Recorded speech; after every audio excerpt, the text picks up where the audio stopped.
Habari mpenzi msikilizaji wangu, karibu katika Sauti ya Hadithi, Kiswahili cha Simbia. Ni mimi msimbiaji wako David Michael Wimbi. Leo ninakusimbia hadithi inayokwenda kwa jina Usilie Mtoto. Kwa Kiingereza inajulikana kwa jina la Weep Not Child. Iliandikwa na Mkenya anayeitwa Ngugi wa Thiong'o. Wengi tumekuwa tukimuita Ngugi wa Thiong'o, lakini kikawaida na yeye mwenyewe alipendwa kuitwa Ngugi wa Thiong'o. Utangulizi. Usilie Mtoto ni riwaya iliyoandikwa na Mkenya aitwaye Ngugi wa Thiong'o. Usilie Mtoto ilichapishwa mwaka 1964. Ni riwaya ya kwanza kuchapishwa na ya pili kuandikwa baada ya The River Between, yani Mto Katikati. Na hadi leo inabaki kuwa miongoni mwa kazi muhimu katika fasihi ya Kiafrika. Riwaya hii imewekwa katika muktadha wa mapinduzi ya Mau Mau nchini Kenya. Ni simulizi ya kusikitisha na inachunguza athari za ukoloni katika jamii ya Kiafrika, hasa kuhusu kupokonywa ardhi, kusambaratika kwa utamaduni na mapambano ya kisiasa yanayowaathiri watu binafsi pamoja na familia zao. Samahani, kabla hatujaendelea, naomba unisaidie kusubscribe, comment, kulike na kushare, kwani ni bure lakini inaniongezea nguvu ya kuendelea kuandaa simulizi zingine. Asante.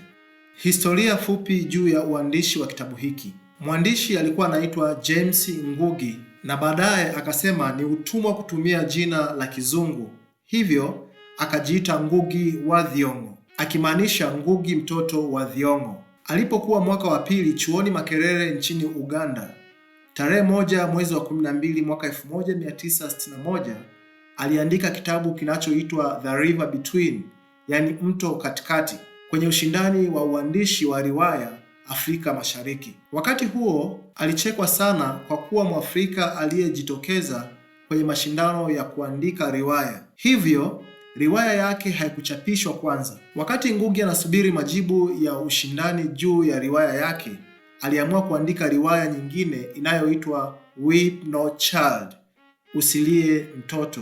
Hii ilikubalika na ikawa ya kwanza kuchapishwa mwezi wa 4 mwaka 1964. Baadaye The River Between, Mto Katikati, ilikubaliwa pia na kuchapishwa mwaka 1965. Kwa hiyo Weep Not Child, Usilie Mtoto ilianza kuandikwa kabla ya uhuru wa Kenya na ikachapishwa baada ya uhuru wa Kenya. Kuhusu kichwa cha riwaya.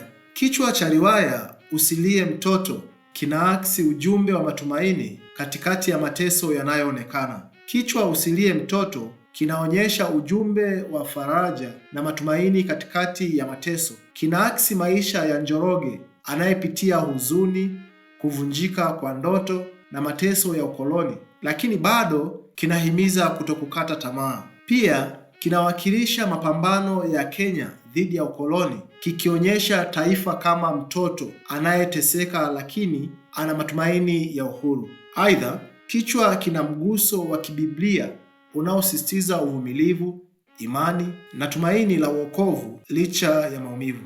Mandhari ya riwaya hii. Mandhari ya Usilie Mtoto yanaonyesha maisha ya Kenya wakati wa ukoloni wa Waingereza, hasa katika maeneo ya vijijini wakati wa mapambano ya Mau Mau. Kijiji kinaonyesha umaskini, unyonyaji na mgawanyiko kati ya Waafrika na Wazungu, huku ardhi ikiwa chanzo cha mgogoro na utambulisho wa kijamii.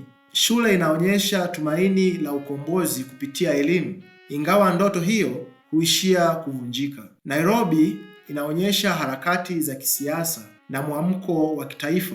Kwa ujumla, mandhari yanaonyesha mateso, mapambano na matumaini ya Waafrika katika kipindi cha ukoloni. Baadhi ya wahusika na sifa zao. Wa kwanza ni Njoroge. Huyu ni mhusika mkuu wa riwaya. Ni mtoto mwenye matumaini makubwa anayeamini elimu ni njia ya ukombozi. Ni mnyenyekevu na mvumilivu, lakini baadaye anakata tamaa kutokana na mateso na kuvunjika kwa ndoto zake. Wa pili ni Ngotho. Huyu ni baba yake Njoroge. Ni mkulima maskini aliyepokonywa ardhi na wakoloni, lakini pia ni mvumilivu, lakini ni mdhaifu kimaamuzi. Anaamini katika amani, kuliko mapambano ya silaha. Watatu ni Nyokabi. Huyu ni mama yake Njoroge, ni mke wa kwanza wa Ngotho na ni mwanamke mvumilivu, mwenye imani na anayejali sana watoto wake. Wanne ni Njeri. Huyu ni mke wa pili wa Ngotho, ni mama mwenye huruma na mshikamano wa kifamilia na anawalea watoto kwa upendo. Watano anaitwa Boro. Huyu ni kaka yake Njoroge, ni mkali, mwenye hasira dhidi ya wakoloni na anaamini mapambano ya silaha ndiyo suluhisho la ukoloni. Anajiunga na Mau Mau pia. Wa sita anaitwa Kamau. Huyu ni kaka wa Njoroge. Yeye ni mchapakazi mwenye juhudi za kujitegemea kupitia kazi za mikono. Wa saba ni Mwihaki. Huyu ni binti wa Jacobo na ni rafiki wa karibu wa Njoroge. Ni mpole, mwenye upendo, lakini anakwazwa na migogoro ya kisiasa na kifamilia. Wa nane anaitwa Jacobo. Huyu ni baba yake Mwihaki. Ni mshirika wa wakoloni, msaliti wa jamii yake, anajali maslahi binafsi kuliko umoja wa Waafrika. Wa tisa anaitwa Bwana Howlands. Huyu ni mkoloni Mwingereza, mmiliki wa ardhi aliyoipata kupitia kunyakua mashamba ya Waafrika. Anawakilisha dhuluma na ukandamizaji wa wakoloni. Sura ya kwanza. Riwaya inaanza na Njoroge, mtoto wa mwisho wa Ngotho, akifurahia matumaini ya kwenda shule. Familia yake, hasa wake wa Ngotho, Nyokabi na Njeri, wanamhimiza aendelee na masomo kwa kuwa wanaamini elimu italeta maisha bora kwake na kwa familia yote. Njoroge anaona shule kama njia ya ukombozi binafsi na kitaifa, namna ya kutoroka umaskini na dhuluma za kikoloni. Hapa tunaona mgongano mkuu wa riwaya ambayo ni suala la ardhi. Ngotho anazungumzia umuhimu wa umiliki wa ardhi na maumivu ya kupokonywa mashamba ya mababu zao na wakoloni wa Kiingereza. Sura ya pili.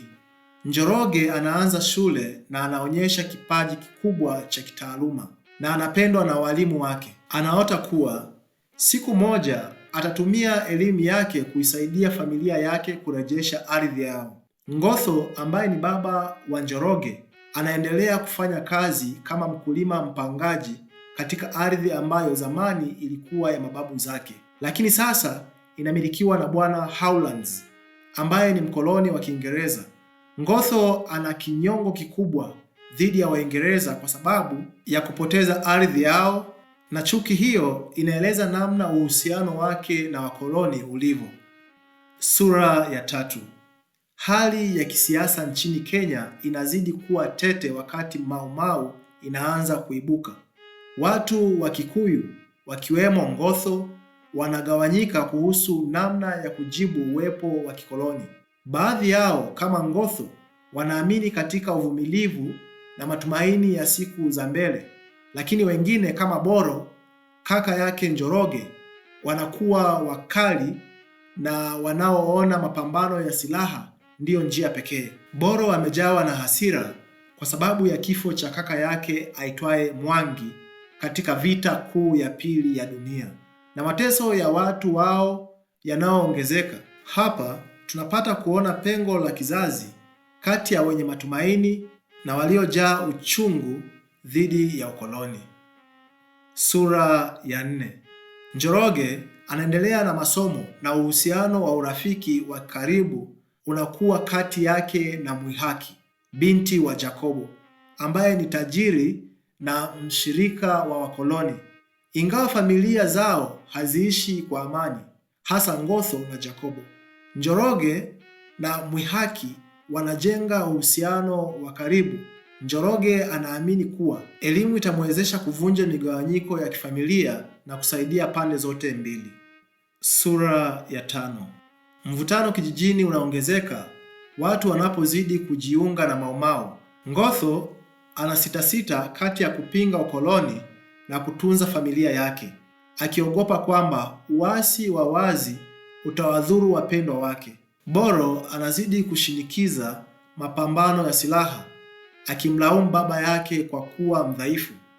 Wakati huo huo, Jacobo anaendelea kushirikiana na wakoloni na kufanya mpasuko uzidi kati yake na jamii yake. Sura ya 6. Maisha ya Njoroge yanabadilika wakati Mau Mau inazidi kupamba moto. Serikali ya kikoloni inaweka amri ya kutotoka usiku na vikwazo mbalimbali. Kijiji kinajaa hofu na tuhuma, watu wakikamatwa, kuhojiwa na hata kuuawa kwa tuhuma za kuhusika na uasi. Ingawa Njoroge anajaribu kuonyesha uwezo mkubwa katika masomo, machafuko na vurugu vinakuwa vikwazo katika elimu yake. Urafiki wake na Mwihaki nao unakumbwa na changamoto, kwani familia zao zinavutwa pande tofauti na mapigano. Sura ya 7. Boro anaingia zaidi katika Mau Mau na chuki yake kwa wakoloni na hata baba yake Ngotho inaongezeka. Anamshutumu baba yake kwa uoga na uhusiano wao unavunjika. Wakati huo huo, Ngotho anashinikizwa na wanakijiji kuchukua msimamo wa wazi dhidi ya wakoloni, lakini anaendelea kusita, akiogopa madhara yatakayowapata wake na watoto wake. Mgongano wa kizazi unaendelea kuongezeka, Boro akiwakilisha msimamo wa mapambano ya moja kwa moja na Ngotho akiwakilisha uvumilivu wa kitamaduni. Sura ya 8. Kufanyika kwa mgomo wa wafanyakazi wa Kikuyu ni tukio kubwa sana. Ngotho, licha ya kusita mwanzoni, anaamua kushiriki kwa matumaini kuwa itakuwa njia ya amani ya kupinga. Hata hivyo, mgomo unageuka kuwa vurugu kali wakati wakoloni wanapowashambulia waandamanaji. Katika ghasia hizo, Ngotho anamshambulia Jacobo, akimwona msaliti anaishia kushindwa na kuaibika. Tukio hili linakuwa mwanzo wa anguko la Ngotho katika jamii na familia yake. Sura ya 9. Matendo ya Ngotho wakati wa mgomo yanaleta madhara makubwa kwa familia yake. Anapoteza kazi ya ukulima kwenye shamba la Howlands na familia inazama kwenye umaskini mkubwa. Ndoto ya Njoroge kuendelea na masomo inaanza kutetereka. Jacobo kwa upande wake anatumia ushawishi wake mpya kushirikiana zaidi na wakoloni na kuwalenga wale anaodhani ni wafuasi wa Mau Mau, wakiwemo familia ya Ngotho. Sura ya 10. Njoroge anaendelea na masomo, lakini hali ya kisiasa inazidi kuwa mbaya zaidi. Vurugu kati ya Mau Mau na wakoloni zinakithiri na watu wengi wanakamatwa au kuuawa. Kijiji kilichokuwa na utulivu sasa kimejaa hofu na mashaka, watu wakiwasaliti wenzao. Njoroge anajaribu kukaa mbali na migogoro, lakini hawezi kupuuza mateso yanayoikumba familia yake. Sura ya 11. Jacobo aliyekuwa ni msaliti wa jamii yake anauawa na Mau Mau na Boro anashukiwa kuhusika. Kifo cha Boro kinazidisha hali ya wasiwasi kijijini na wakoloni wanajibu kwa ukandamizaji wa kikatili zaidi. Ngotho anakamatwa na kuteswa, ingawa anakataa kuhusishwa na mauaji hayo. Sura hii inadhihirisha dhana ya usaliti na mgawanyiko mkubwa ndani ya jamii ya Kikuyu. Sura ya 12. Ndoto za Njoroge zinazidi kuporomoka. Boro sasa anatafutwa na serikali ya kikoloni na anajitosa kikamilifu msituni kuendeleza mapambano. Njoroge anaanza kupoteza imani katika elimu na njia za amani za kupambana dhidi ya ukoloni. Sura ya 13. Njoroge anazidi kukata tamaa anaposhindwa kuendelea na shule kutokana na shida za kifamilia na machafuko ya kisiasa. Anaanza kutafuta kazi kusaidia familia, lakini ndoto zake zinaonekana kuanguka. Mwihaki pia anaathirika baada ya kifo cha baba yake na uhusiano wake na Njoroge unadorora. Wote wawili, Njoroge na Mwihaki, wanahangaika kuridhiana na hasara binafsi pamoja na mapambano ya kijamii yanayowazunguka. Sura ya 14. Njoroge anafikiria kuondoka kijijini na kuacha kabisa ndoto zake. Anahisi giza katika maisha yake ya baadaye na anaanza kufikiria kujiua kama njia ya kutoroka mateso. Sura hii inachunguza dhana ya hasara binafsi na ya pamoja, maisha ya Njoroge yakiakisi mkasa mkubwa wa Kenya chini ya ukoloni. Sura ya 15. Katika sura hii, ndoto za Njoroge zinaporomoka kabisa. Ingawa anaamua kuacha kujinyonga, anabaki kuwa mtu aliyevunjika moyo, asiyeweza kupatanisha matumaini yake ya zamani na uhalisia wa machafuko. Uhusiano wake na Mwihaki unavunjika, kwani yeye anaamua kubaki kijijini huku Njoroge akibaki peke yake, akibadili mustakabali usio na uhakika. Sura ya 16. Hali inazidi kuwa hatari zaidi huku machafuko ya kisiasa na kijamii yakifikia kileleni.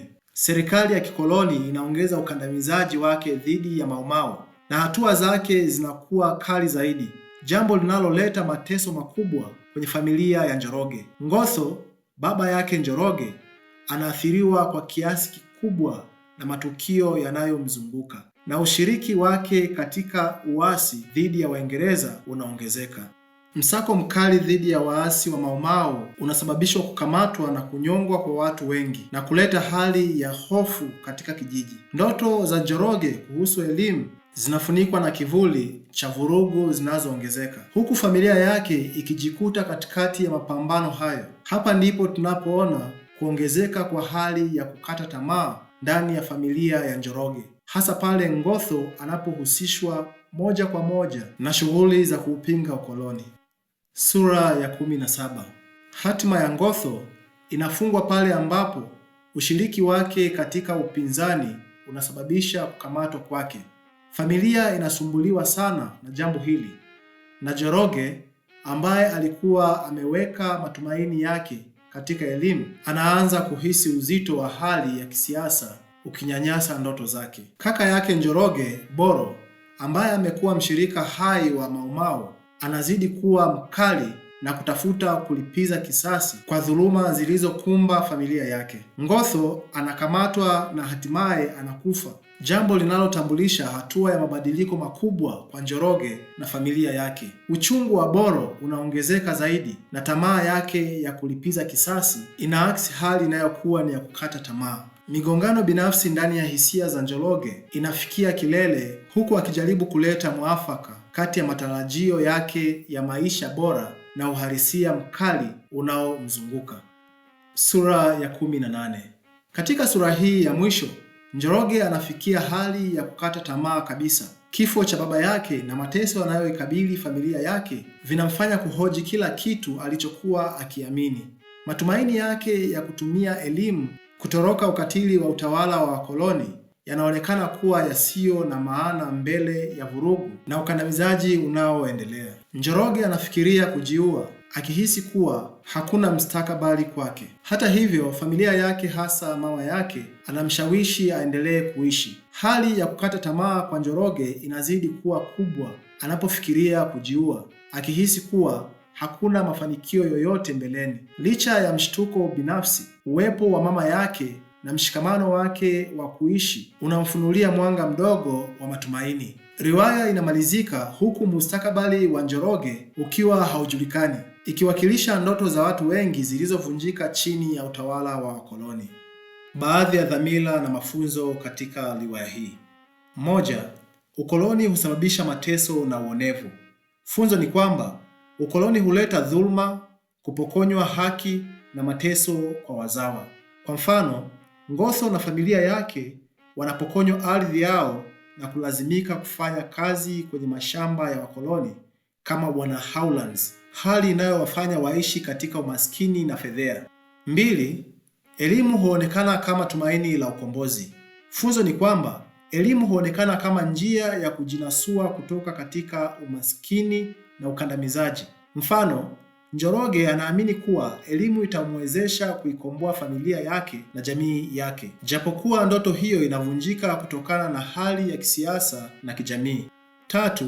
Migogoro ya kizazi huleta mgawanyiko mkubwa.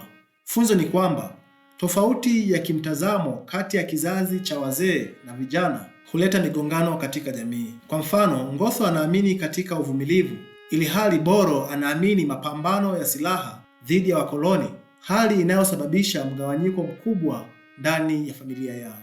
4.